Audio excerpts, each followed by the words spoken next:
বাংলাদেশের উত্তরে হিমালয়ের পাহাড়ি এলাকায় একটা কাঠের ছোট্ট ঘরে এক বুড়ো মানুষ নাম হাশেম আলী একলা থাকত। একদিন সকালবেলা হাশেম আলী যেই না ঘরের বাইরে পা রাখল, অমনি সামনে দেখল এক অসাধারণ সুন্দর আর জোয়ান মেয়ে সাবিলা পাহাড়ের উঁচু চূড়ায় দাঁড়িয়ে আছে। নিচের দিকে 1000 ফুট গভীর একটা খাড়া খাদ।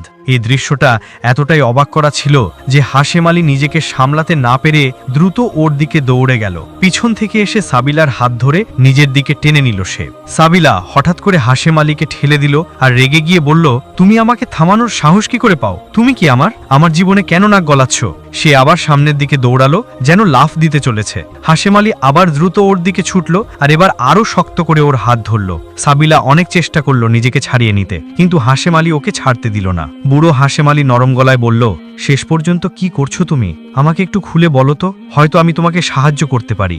সাবিলার চোখে পানি এসে গেল। সে বলল, তুমি কি আমার সাহায্য করবে? আমার স্বামী হারিয়ে গেছে আর আমার নিজের বাড়ির লোকেরাও আমাকেও বাড়ি থেকে বের করে দিয়েছে। আমার তো কোনো ঠিকানা নেই, আশ্রয়ও নেই। হাশেম আলী কিছুক্ষণ ওকে তাকিয়ে দেখল, তারপর ওর কবজি ধরে বলল, চলো আমার সাথে। সাবিলা ভয়ে ভয়ে জিজ্ঞেস করল, কোথায়? হাশেম আলী শুধু বলল, চলো তো। সে সাবিলার হাত ধরে চুপচাপ হিমালয়ের নিচে নামতে লাগলো। সাবিলা বারবার জিজ্ঞেস করল, আমার হাত ছাড়ো, আমাকে কোথায় নিয়ে যাচ্ছ, একটু বলো তো। কিন্তু হাশেম আলী কিছু না বলে শুধু চুপচাপ এগিয়ে চলল। কিছুক্ষণ হাঁটার পর সে তার কাঠের ঘরের দরজার কাছে পৌঁছালো, যেটা ছিল উত্তরাখণ্ডের এক নির্জন জায়গায়। সে দরজা খুলল আর সাবিলাকে ভিতরে নিয়ে যেতে লাগলো। সাবিলা বলল, এটা কোন জায়গা? কার বাড়ি এটা? আমাকে এখানে কেন আনলে? হাশেম আলী ভিতরে ঢুকে ওর হাত ছেড়ে দিল, দরজা বন্ধ করলো আর ভিতর থেকে তালা লাগিয়ে দিল। সাবিলা ভয় পেয়ে জোরে চিৎকার করতে লাগলো, তুমি কি করছো?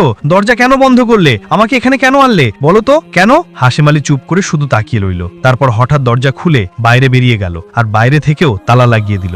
সাবিলা চিৎকার করে দরজায় আঘাত করা শুরু করলো, তুমি আমাকে ভিতরে কেন বন্দি করেছো? আমি কোথায় যাব?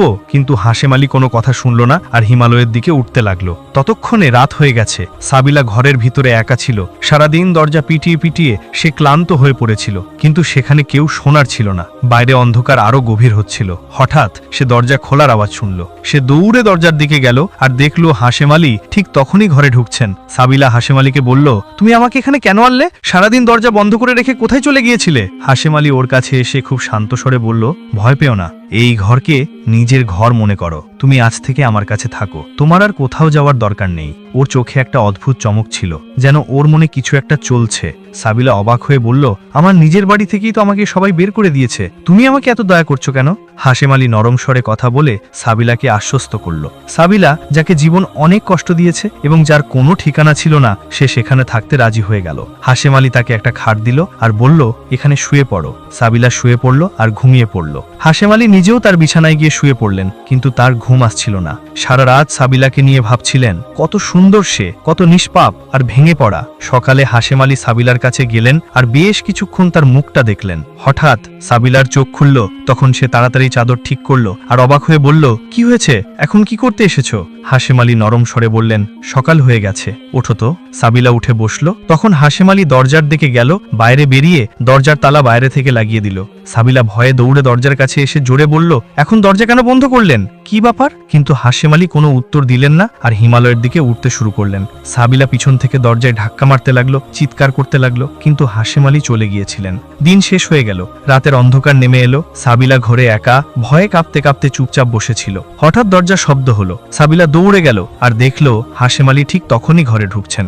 সাবিলা হাশেম আলীকে বলল, তুমি কি করছো? সারাদিন দরজা বন্ধ করে রেখে চলে যাও আর কিছু বলো না? হাশেম আলী চুপচাপ তাকিয়ে রইলেন। তারপর বললেন, কোথাও যায়নি, শুধু একটা কাজ অসম্পূর্ণ ছিল, ওটা সামলাতে গিয়েছিলাম। সাবিলা অবাক চোখে তাকে দেখে জিজ্ঞেস করল, কোন কাজ? হাশেম আলী কথা ঘুরিয়ে বললেন, এখন রাত হয়ে গেছে, তুমি তোমার বিছানায় শুয়ে পড়ো, আমিও ঘুমিয়ে পড়ছি। সাবিলা ভাবল, কিন্তু কিছু না বলে বিছানায় শুয়ে পড়ল। হাশেম আলীও শুয়ে পড়লেন, কিন্তু তার ঘুম আসছিল না। রাতে হাশেম আলী বিছানা থেকে উঠে সাবিলার কাছে গেলেন, তার মুখ অনেকক্ষণ ধরে দেখলেন, তারপর কিছু পড়লেন আর সাবিলার ওপর ফু মারলেন। সাবিলা যেই ঘুরে পড়ল, হাশেম আলী দৌড়ে নিজের বিছানায় ভিড়ে চুপচাপ শুয়ে পড়লেন। সকাল হলো। তখন হাশেম আলী সাবিলার কাছে গেলেন আর তাকে জাগালেন, বললেন, সকাল হয়ে গেছে, ওঠো তো। সাবিলা উঠল। তারপর হাশেম আলী ওর পাশে বসে বলল, তুমি তো বাড়িতে থাকতে থাকতে বিরক্ত হয়ে গেছো, চলো আমার সঙ্গে হিমালয়ের কাছে ঘুরতে যাই। সাবিলা কিছু বলার আগেই হাশেম আলী তার হাত ধরলেন আর তাকে নিয়ে পাহাড়ের দিকে হাঁটা শুরু করলেন। তারা অনেক দূর হেঁটে অবশেষে সেই উঁচু চূড়ায় পৌঁছালো যেখানে সাবিলা প্রথম দিন ঝাঁপ দেওয়ার কথা ভাবছিল। হাশেম আলী সাবিলাকে বললেন, তুমি এখানে একটু শুয়ে থাকো, আমি একটু আসছি। সাবিলা অবাক হয়ে জিজ্ঞেস করলো, তুমি কোথায় যাচ্ছ আর তুমি আমাকে এখানে কেন শুতে বলছো? হাশেম আলী ঘুরিয়ে ফিরিয়ে বললেন, তুমি হয়তো অনেক ক্লান্ত হয়েছ, তাই বলছি একটু আরাম করে নাও, মাটিতে সোজা হয়ে শুয়ে পড়ো, হাত পা সোজা করো। সাবিলার কাছে হাশেম আলীর কথা খুব অদ্ভুত লাগলো, কিন্তু সে ভয়ে ভয়ে মাটিতে শুয়ে পড়ল। হাশেম আলী বললেন, এখন চোখ বন্ধ করো। সাবিলা বলল, চোখ কেন বন্ধ করব?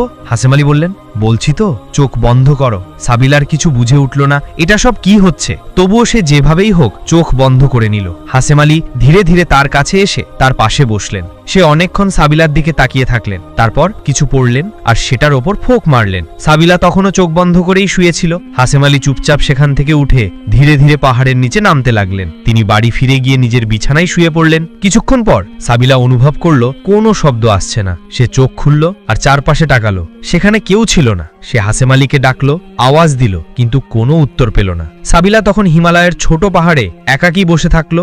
রাত হয়ে আসছিল, অন্ধকার গাঢ় হতে লাগলো, আর সাবিলা ভয় পেয়ে হাশেম আলীর অপেক্ষা করলো। হঠাৎ তার কাছে পাহাড় থেকে কারো আসার শব্দ শোনা গেল। সে নিচে ঝুঁকে দেখলো হাশেম আলী আবার পাহাড়ের দিকে উঠে তার দিকে আসছেন। হাশেম আলী যখন তার কাছে এলো, সাবিলা রেগে বলল, তুমি কি করছো? কখনো আমাকে ঘরেই আটকে রাখো, কখনো পাহাড়ে নিয়ে গিয়ে মাটিতে শুইয়ে দাও, এটা সব কি ব্যাপার? তুমি আমাকে কেন কিছু বলো না? হাশেম আলী কিছু বললেন না, শুধু তাকিয়ে রইলেন। তারপর সে সাবিলার হাত ধরল আর তাকে নিয়ে বাড়ির দিকে চলল। রাত অনেক হয়ে গিয়েছিল। বাড়ি পৌঁছে হাশেম আলী সাবিলাকে বললেন, যাও তোমার বিছানায় শুয়ে পড়ো। সাবিলা তার বিছানায় শুয়ে পড়ল, কিন্তু সে ভাবতে লাগলো, এই হাশেম আলী তো প্রতিদিনই কিছু না কিছু অদ্ভুত কাজ করে, এদের মধ্যে নিশ্চয়ই কোনো চক্রান্ত আছে। এই ভাবনায় চোখ ঝিমিয়ে গেল তার। হাশেম আলীও তার বিছানায় শুয়ে পড়লেন আর ঘুমিয়ে পড়লেন। রাতে সাবিলা অনুভব করল যেন কেউ তার কাছে আছে। সে ধীরে ধীরে চোখ খুলল আর দেখল হাশেম আলী তার মাথার পাশে দাঁড়িয়ে আছে। হাশেম আলী অনেকক্ষণ তাকে তাকিয়ে রইলেন, তারপর কিছু পড়লেন আর তার ওপর ফুঁক দিলেন। সাবিলা কিছু বলল না, ঘুমানোর ভান করল, তবে চুপচাপ সবকিছু দেখছিল। সকালে হাশেম আলী সাবিলার কাছে এলেন। তিনি এসেছেন আর তাকে জাগিয়েছেন। সাবিলা উঠল। তারপর হাশেম আলী তাকে বললেন, চলো বাইরে ঘুরতে যাই। সাবিলা, যেই আগেই অনেক ভয় পেয়ে আর হাশেম আলীর সব কাজকর্মে সন্দেহ হতে শুরু করেছিল, বলল, না আমি কোথাও যাচ্ছি না। হাশেম আলী জোর করে তার হাত ধরে নিয়ে গেলেন সেই হিমালয়ের চূড়ার দিকে। পাহাড়ের ওপর ওঠার পর হাশেম আলী সাবিলাকে বললেন, এখানে উল্টো করে শুয়ে পড়ো। সাবিলা চিৎকার করে বলল, তুমি কি পাগল? তোমার মাথা ঠিক আছে তো? একবার আমাকে ঘরে আটকে রাখো, আবার পাহাড়ে নিয়ে এসে বলো সোজা শুয়ে পড়ো, এবার বলছো উল্টো শুয়ে পড়ো, এটা সব কি? তুমি আমাকে কেন বলো না? হাশেম আলী বলল, তোমাকে তো বলেছি উল্টো শুয়ে পড়ো। সাবিলা বলল, আমি আর কখনো উল্টো শুয়ে পড়বো না। তুমি আমাকে কোনো পাগল মনে করো? এরকম কি করছো? হাশেম আলী বলল, ওটাও তো আমাকে বোঝানো হবে, শুধু আমার এই শেষ কথা মানো, এই পাহাড়ে উল্টো শুয়ে পড়ো। সাবিলা বলল, কি বোঝানো হবে? উল্টো শুয়ে পড়ার মানে কি? এটা তো খুবই অদ্ভুত কথা। হাশেম আলী বলল, এটাও একরকম রহস্য যা আমি এখন তোমাকে বলতে পারছি না, কিন্তু এটুকু বুঝে রেখো, তোমার জন্য এটা ভালো। সাবিলা হাশেম আলীর কথা অবাক হয়ে শুনছিল। তারপর বলল, চলো কিছু না, এখন আমি আর কি করতে পারি এটাও মেনে নিচ্ছি।